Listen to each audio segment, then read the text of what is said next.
नमस्कार दोस्तों, स्वागत है आपका हमारे channel PS classes for CSE में। दोस्तों हम यहाँ पर सर्कुलर क्यू डिस्कस कर रहे हैं। प्रीवियस लेक्चर में दोस्तों हमने सर्कुलर क्यू का इंट्रोडक्शन डिस्कस कर लिया था और हमने दोस्तों सर्कुलर क्यू में एक एलिमेंट को इंसर्ट करने की भी एल्गोरिथम डिस्कस कर ली थी कि आप एक एलिमेंट को कैसे इंसर्ट कर सकते हैं ना सर्कुलर क्यू, और सर्कुलर क्यू की फुल होने की कंडीशन क्या होती है और इंसर्ट करते वक्त भी हम कौन कौन सी कंडीशन का ध्यान रखते हैं वो भी हमने प्रीवियस लेक्चर में डिस्कस कर लिया था। साथ साथ में दोस्तों हमने उस एल्गोरिथम की कॉम्प्लेक्सिटी भी डिस्कस कर ली थी, वो जो ऑर्डर ऑफ 1 होती थी और वो क्यों होती थी उसका हमने रीजन भी डिस्कस कर लिया था। आज के एल्गोरिथम रोज को हम देखने वाले हैं कि सर्कुलर क्यू से एक एलिमेंट को मैं डिलीट कैसे कर सकता हूं और उसकी कॉम्प्लेक्सिटी कितनी होगी। चलिए दोस्तों स्टार्ट करते हैं आज का लेक्चर। तो दोस्तों सबसे पहले तो मैं वही चीज है कि मेरे पास देख लेता हूं क्या क्या है, तो एक इनिशियलाइज कर लेता हूं एक क्यू विथ साइज, और क्या होना चाहिए दोस्तों हमारे पास एक फ्रंट होना चाहिए, एक रेयर होना चाहिए और एक आइटम नाम का वेरिएबल जिसमें मैं वैल्यू निकालूंगा। इंसर्शन में दोस्तों मैं वैल्यू डालता था, यहाँ पे वैल्यू मैं निकालूंगा इस आइटम में क्यू से। तो ये चीजें हैं स्टेप 2 दोस्तों। स्टेप 2 में मैं क्या करूंगा, ये चेक करूंगा कि कहीं मेरी क्यू, क्योंकि देखो एलिमेंट डिलीट करना है तो सबसे बेसिक कंडीशन क्या होगी दोस्तों, ये चेक करना कि कहीं क्यू खाली तो नहीं है। खाली होगी तो डिलीट करने का मतलब ही नहीं है। सबसे पहले मैं वो चेक कर लेता हूं। तो कैसे पता चलेगा दोस्तों क्यू खाली तो नहीं है, उसकी तो ऐसी कंडीशन होती है क्या कि कहीं मेरे रेयर और फ्रंट दोनों कहाँ नहीं है, -1 पे तो नहीं है, क्योंकि क्यू शुरू कहाँ होती है 0 से। अगर दोनों -1 पे इसका मतलब क्यू स्टार्ट ही नहीं हुई है तो क्यू खाली हो जाएगी। तो if front is equal to -1 and rear is equal to -1, अगर ऐसा है तो क्या करो दोस्तों, तो लिख दो क्यू इज ओवरफ्लो या एम्प्टी, या फिर आप ये भी बोल सकते हो कि वो एम्प्टी है। ओवरफ्लो बोलो या एम्प्टी बोलो एक ही बात है। एक चीज हो गई दोस्तों। स्टेप 3 इसका एल्स, इसके एल्स पे आ जाते हैं इस इफ के, कि अगर ये इफ ट्रू नहीं हुआ तो इसका एल्स पे आ जाते हैं, बताओ क्यू खाली नहीं है। तो अब दोस्तों बेसिक कंडीशन क्या हो सकती है क्यू की, अगर क्यू खाली नहीं है तो क्यू में कुछ एलिमेंट होंगे। तो सबसे बेसिक कंडीशन क्या होगी कि क्यू में सिर्फ एक ही एलिमेंट हो। अगर सपोज दोस्तों क्यू में सिर्फ एक ही एलिमेंट है और वो कहीं पे भी हो सकता है, कोई फर्क नहीं पड़ने वाला कि मैं यहाँ 0 पे लिखूं, वो कहीं पे भी हो सकता है। क्यू में एक एलिमेंट है, सपोज वो क्या है 10 है, तो क्या हो सकता है दोस्तों, जो एक एलिमेंट होगा उसी को फ्रंट पॉइंट कर रहा होगा और उसी को रेयर पॉइंट कर रहा होगा।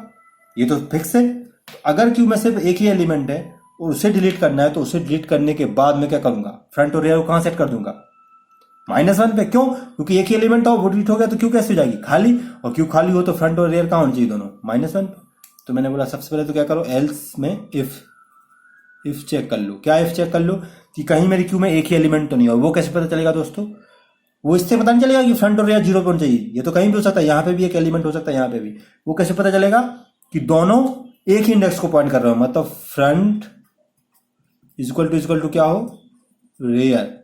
अगर दोनों एक ही इंडेक्स को पॉइंट कर रहे हो, चाहे वो 0 चाहे 1 हो चाहे 2 हो चाहे 3 चाहे 4 चाहे 5 कुछ भी हो, पर एक ही इंडेक्स को पॉइंट कर रहे हो अगर दोनों, तो इसका मतलब उसमें एक ही एलिमेंट है। तो क्या करो, सबसे पहले उस एक एलिमेंट को बाहर निकाल लो आइटम में। कहां से निकलेगा, फ्रंट से, तो क्यू के फ्रंट से वो एलिमेंट बाहर निकाल लो। फिर क्या करो दोस्तों, फिर रेयर को भी कहां डाल दो, -1 पे, और फ्रंट को भी कहां रख दो, -1 पे। क्यों? क्योंकि क्यू जो है वो कैसी हो चुकी है, एम्प्टी हो चुकी है। तो दोस्तों एक कंडीशन तो हमने यहां पे डिस्कस कर ली। 4th, अब अगर ऐसा नहीं है, क्यू में एक एलिमेंट नहीं है, तो इसका भी, इसका एल्स, ये एल्स किसका है दोस्तों, ये इस इफ का एल्स है। तो यहां फिर इसमें भी इफ, इसमें इफ क्या, अब क्या हो सकता है, अगर सपोज जो इस क्यू में एक एलिमेंट नहीं है, इसके बाद मल्टीपल एलिमेंट है, तो और कंडीशन क्या हो सकती है दोस्तों, इसके अलावा एक और कंडीशन हो सकती है क्या, सपोज ये क्यू है मेरी,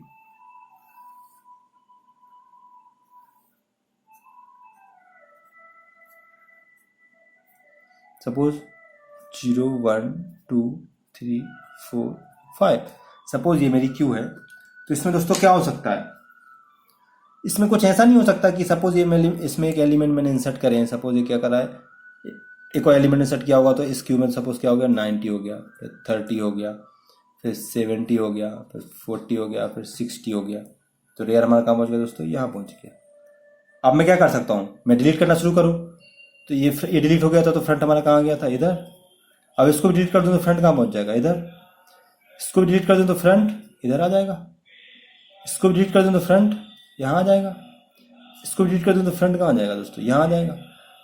तो अब अगर दोस्तों इसका मतलब क्या हो गया, तो फ्रंट और रियर दोनों कहाँ पहुंच गए, दोनों 60 पर पहुंच, सॉरी इसको भी डिलीट किया, इसको डिलीट किया तो फ्रंट हमारा यहाँ आ गया। 60 अभी है, 60 डिलीट नहीं हुआ है।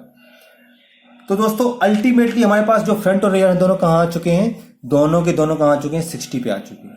अब अगर मैं इस पर डिलीट करके इंसर्ट करूं तो क्या होगा दोस्तों, इंसर्ट करने की एल्गोरिथम याद रखो क्या होता है। फ्रंट मेरा कहाँ है, फ्रंट मेरा इधर पहुंच चुका है 60 पे, और एलिमेंट जैसे मैं इंसर्ट करूंगा तो यहीं पर रेयर है। तो अगर मुझे एलिमेंट इंसर्ट करना है तो रेयर को कहाँ सेट करूंगा मैं, 0 पे, और उसमें एलिमेंट इंसर्ट कर दूंगा। सपोज कितना कर दिया मैंने, 10, फॉर एग्जाम्पल 10 इंसर्ट कर दिया।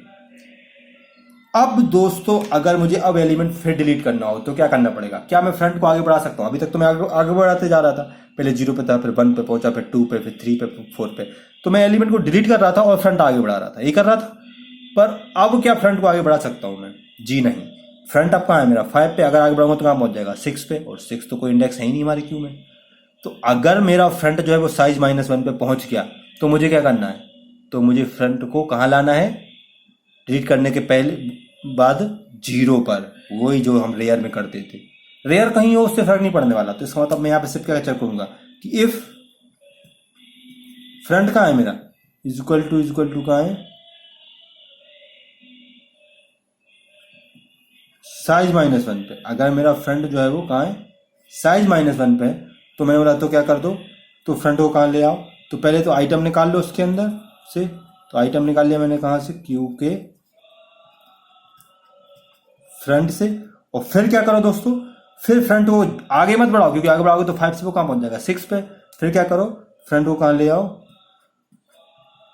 0 पे। तो एक कंडीशन दोस्तों हमारी ये हो गई।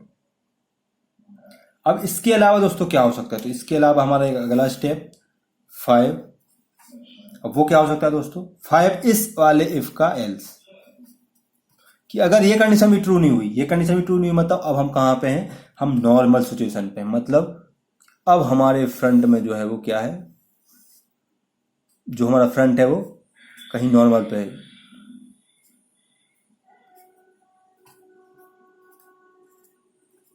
अब जो है हमारा फ्रंट जो है वो कहीं नॉर्मल प्लेस पे, नॉर्मल प्लेस पे मतलब सिंगल एलिमेंट भी नहीं है क्यू में, और जो फ्रंट है मेरा वो साइज -1 पे भी नहीं, तो वो कहीं और है। अब कहीं और है तो कोई दिक्कत की बात नहीं, मान के चलो फ्रंट हमारा कहाँ है, यहाँ है, सपोज यहाँ है, ऐसे ही मान लो 20, 70, 80, 90, 10, और सपोज रेयर कहाँ है, यहाँ है, कोई फर्क नहीं पड़ने वाला। अब अगर दोस्तों फ्रंट हमारा यहाँ है तो क्या करना है, पहले इस आइटम को इसको आइटम में निकालेंगे और फ्रंट को एक आगे बढ़ा देंगे। तो सिंपल करना है, तो क्या करो, अगर एल्स तो आप क्या करो, आइटम में क्या डाल दो, क्यू का फ्रंट, तो 20 निकाल के आइटम में आ जाएगा। फिर क्या करो, फिर फ्रंट इक्वल टू क्या कर दो, फ्रंट +1, तो फ्रंट जो है वो आगे बढ़ के कहाँ चला जाएगा, यहाँ आ जाएगा। अपडेट हो गया। तो दोस्तों अब नॉर्मल कंडीशन होगी कि फ्रंट को एक आगे बढ़ा दो। तो दोस्तों इस तरीके से जो है हम एलिमेंट को डिलीट करते हैं। और 6 स्टेप जो है हमारा वो क्या आ जाएगा, सिंपल एग्जिट। तो इसका मतलब दोस्तों यहाँ पे अगर क्यू मेरी फुल हो, एम्प्टी है, तो ये एलिमेंट डिलीट नहीं कर सकते, क्या चले जाओ, गो टू स्टेप 6। वो मैंने उस टाइम पे इसलिए नहीं लिखा था क्योंकि मुझे पता नहीं था कि एग्जिट स्टेप कहाँ आने वाला है, तो मैंने उसके लिए प्लेस रख रखी थी। तो दोस्तों इस तरीके से जो है एक सर्कुलर क्यूब में मैं एक एलिमेंट को डिलीट करता हूँ। उम्मीद करता हूँ आपको समझ आ गया होगा क्या क्या है दोस्तों इसमें। तो इसमें सबसे पहले तो एम्प्टी की कंडीशन है, तो वो एक ही होती है, तो कोई प्रॉब्लम नहीं है, मैंने वो चेक कर ली। वो क्या होती है, दोनों -1 पे, तो क्यू एम्प्टी है। इसके अलावा डिलीट करने के लिए हमारे पास 3 एक्स्ट्रा कंडीशन होती हैं, जैसे कि इंसर्ट करने में 3 होती थी। पहली कंडीशन कि क्यू में एक ही एलिमेंट है, तो क्या करना पड़ेगा, तो हमें हमारे रेयर और फ्रंट को वो एलिमेंट डिलीट करने के बाद कहां भेजना पड़ेगा, -1 पे। क्यों, क्योंकि क्यू हमारी एम्प्टी हो जाएगी उसके बाद। तो उसकी कंडीशन क्या होती थी दोस्तों, कि फ्रंट और रेयर अगर दोनों एक ही को पॉइंट कर रहे हैं तो क्यू में कितने एलिमेंट होंगे, सिर्फ एक। जैसे कि दोस्तों यहां पे भी अगर ये वाला एलिमेंट नहीं होता तो पहले हमारा क्या था, फ्रंट और जो रेयर थे वो दोनों कहां थे, वो दोनों इस 5 को पॉइंट कर रहे थे, तो उसमें एक ही एलिमेंट था। फिर मैंने रेयर को अपडेट करके कहां भेज दिया था, 10 पे। तो कहीं पे भी अगर फ्रंट और रेयर दोनों एक ही को पॉइंट कर रहे हैं तो इसका मतलब क्यू में सिर्फ एक ही एलिमेंट होने वाला है। तो क्या करो, आइटम को निकाल लो क्यू में, क्यू की वैल्यू को निकाल लो किसमें, आइटम में, और रियल और फ्रंट को कहाँ भेज दो, -1 पे। क्यों? क्योंकि क्यू उसके बाद एम्प्टी हो जाएगी। अगर ऐसा नहीं है तो दूसरी कंडीशन क्या हो सकती है, दूसरी कंडीशन ये हो सकती है कहीं मेरा फ्रंट जो है वो साइज -1 पे तो नहीं है, क्योंकि अगर साइज -1 पे हुआ तो मैं फ्रंट को आगे बढ़ा के एलिमेंट डिलीट नहीं कर सकता। क्यों? क्योंकि साइज -1 से एलिमेंट आगे बढ़ेगा तो कहां पहुंच जाएगा, साइज पे, और आगे बढ़ जाएगा, और क्योंकि साइज तो एक्सीड हो जाएगी, तो मुझे उससे कहां भेजना है, सर्कुलर है ना, सर्कुलर मतलब साइज -1 से कहां आना चाहिए, वापस से 0 पे। तो मैंने वही किया। अगर साइज -1 पे तो क्या करो, आइटम को निकाल लो, पहले आइटम वेरिएबल में निकाल लो, फिर क्या करो, फ्रंट को कहां कर दो, वापस से 0 पे, ताकि घूम के आ जाए।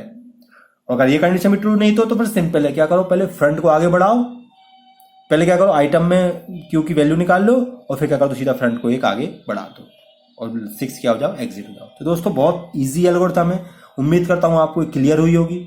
अब दोस्तों अगर मैं आपसे फिर से वही चीज पूछूं कि इसकी कॉम्प्लेक्सिटी पूछूं आपसे कि इसकी कॉम्प्लेक्सिटी कितनी होगी, तो दोस्तों आप बताइए इसकी कॉम्प्लेक्सिटी कितनी होगी।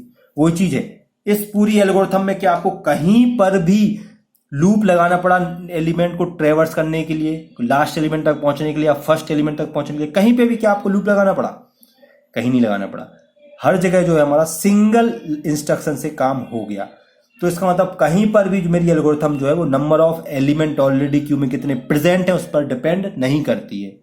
मुझे ट्रेवर्स नहीं करना पड़ेगा उन सारे एलिमेंटों को ये पता करने के लिए कि मेरी क्यू में कितने एलिमेंट हैं, मेरे फ्रंट और रेयर से काम बन जाएगा। इसका मतलब जो भी मेरे टाइम लगेगा वो फिक्स लगेगा, चाहे क्यू में 100 एलिमेंट हो, चाहे 2000, चाहे कितने भी एलिमेंट हो, चाहे n एलिमेंट हो, टाइम जो है वो फिक्स लगने वाला, जितने की मेरे इंस्ट्रक्शन है उतना ही। तो हम कह सकते हैं हमारा टाइम कांस्टेंट लगने वाला, इसका कॉम्प्लेक्सिटी कितनी हो जाएगी, ऑर्डर ऑफ 1 हो जाएगी। तो दोस्तों उम्मीद करता हूं आपको हमारी आज की एल्गोरिथम समझ आई होगी कि कैसे सर्कुलर क्यू में एलिमेंट डिलीट होता है। साथ साथ में आपको ये भी क्लियर हुआ होगा कि क्यों सर्कुलर क्यू में एक एलिमेंट को डिलीट करने की कॉम्प्लेक्सिटी ऑर्डर ऑफ 1 होती है। दोस्तों अगर आपको ये सब चीज़ें क्लियर हुई हैं तो प्लीज़ हमारे इस वीडियो को लाइक कीजिए, और दोस्तों अगर आपको कुछ डाउट आता है तो प्लीज़ आप कमेंट सेक्शन में डाउट पूछ सकते हैं, और अगर आपको हर एक चीज़ क्लियर हो गई है तो आप पॉजिटिव भी कमेंट कर सकते हैं। और दोस्तों अगर आपने हमारे चैनल को अभी तक सब्सक्राइब नहीं किया है तो प्लीज़ इसे सब्सक्राइब कीजिए, और बेल आइकन जरूर दबाइएगा दोस्तों, क्योंकि बेल आइकन से ही आपको हमारे अगले वीडियो का नोटिफिकेशन मिलेगा। तो मिलते हैं दोस्तों अगले वीडियो में, तब तक के लिए नमस्कार।